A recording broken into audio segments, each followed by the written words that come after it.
नमस्कार दोस्तों, मैं आपका साथी आपका भाई लेके आया हूँ फिर से एक स्पेशल कहानी। मेरी कहानी का उद्देश्य होता है केवल मोटिवेशन पैदा करना।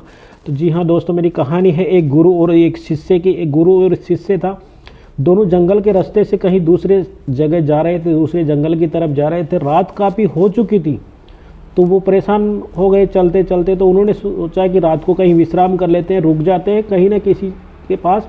मगर देखा तो दूर तक कोई भी उनको मकान नज़र नहीं आया। थोड़ी दूर जब और चले तो आगे जाते ही देखा कि एक किसान था, उसने एक झोपड़ी बना रखी थी और झोपड़ी के अंदर वो रहता था। तो गुरु ने अपने शिष्य से बोला कि जाके उसकी कुंडी को खटखटा, कोई बाहर निकल के आएगा तब उससे बात करेंगे। तो जैसे ही चेले ने जाके उसकी कुंडी को खटखटाया तो थोड़ी देर के अंदर वो किसान बाहर निकल के आया। गुरुजी को देख के उसने बोला कि आइए आइए गुरुजी। तब गुरुजी बोले चलो हमें रात को यहीं विश्राम करना है। तो किसान ने बोला कि कोई दिक्कत नहीं, आप रात को यहीं पे रुको। किसान ने उनके लिए खाना पानी की व्यवस्था कर दी। वो खाना खाए और रात को सोने वाले थे। सोते सोते उन्होंने किसान से बात की कि ये बता तेरा जीवन कैसे चलता है, क्या क्या है तेरे पास। तब किसान ने बोला मेरे पास 1000 बीघा के करीबन कई एकड़ के अंदर ज़मीन है, मगर वो सारी की सारी बंजर हो रखी है और गांव वाले बोलते हैं कि इसमें कुछ नहीं होगा। मैंने तो कुछ नहीं किया आज तक क्योंकि मेरे पास। तो किसान ने बोला, उसने गुरुजी ने बोला कि ये बता कि तेरे पास तेरा साधन कैसे चलता है, तेरा जीवन कैसे चलता है। तो उसने बोला कि मेरे पास एक भैंस है, मैं उस भैंस का दूध बेचता हूँ और मेरी जीवन इसी से चल रहा है। तब गुरुजी ने सोचा, कुछ नहीं बोला उसको और सो गए। रात को जब उठे गुरुजी, सुबह मॉर्निंग में 4 बजे उठे और सबसे पहले उठते ही गुरुजी और उसके चेले को जगाया और गुरुजी ने चेले को जगा के बोला चलना है। तो वो चेले ने बोला कि अभी तो रात है।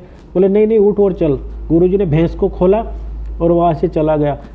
सुबह किसान उठा तो किसान ने देखा कि उसकी भैंस गायब थी। मगर किसान ने सोचा कि गुरुजी ऐसा नहीं कर सकते, वो तो गए, मगर कोई कर लिया होगा, कोई चोर ले गया होगा।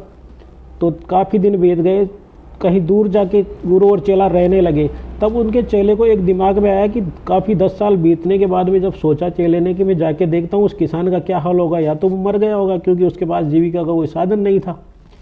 तब वो जाके देखा तो किसान के पास में अच्छी बिल्डिंग बन चुकी थी, अच्छी उसके खेतीबाड़ी हो रही थी, सारी चीज़ें अच्छी अच्छी। तो जाके उसने किसान को बोला तो आप पहचाने मुझे।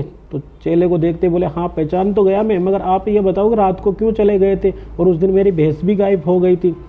तब चेले ने बोला कि आपकी भैंस किसी और ने नहीं, मेरे गुरुजी ने चुरा ली थी। तो बोले जिस दिन मेरी भैंस की चोरी हुई उस दिन के बाद में तो मेरा जीवन ही बदल गया, क्योंकि इससे पहले मैं कुछ करना नहीं चाहता था, कुछ भी नहीं करता था, मैं निष्क्रिय हो गया था। मैं केवल सोचता मेरा ज़िंदगी तो कट ही रही है।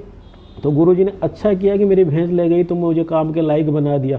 जी हाँ दोस्तों, अगर आप भी कंफर्टेबल जोन के अंदर अगर बैठे हो, आप भी अपने परिवार को अगर आगे बढ़ाना चाहते हो तो आप उस चीज़ों से बाहर निकलो, क्योंकि ये फैसिलिटीज़ है ना आपको अपंग बनाती है, आपको कुछ करने नहीं देती। जिस प्रकार से किसान को कुछ नहीं करने दिया ना, क्योंकि किसान अगर चाहता तो उसी भैंस के अंदर अपना जीवन गुजार सकता था, मगर ज्यों ही गुरुजी ने उसकी भैंस चुराई तो उसको जीने की ललक जगी, उसको आगे कुछ करने की इच्छा जगी कि मुझे परिवार पालने के लिए क्या करना है।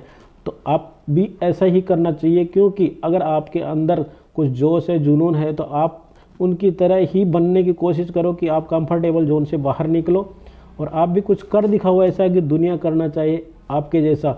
जी हाँ दोस्तों, मेरा चैनल है S Kumar motivation videos and शायरीज़ में आगे भी लेके आऊँगा ऐसी ही कहानियों के साथ। आप लाइक कीजिए मेरे चैनल को और सब्सक्राइब कीजिए अपने दोस्तों के साथ। जय हिंद, जय भारत।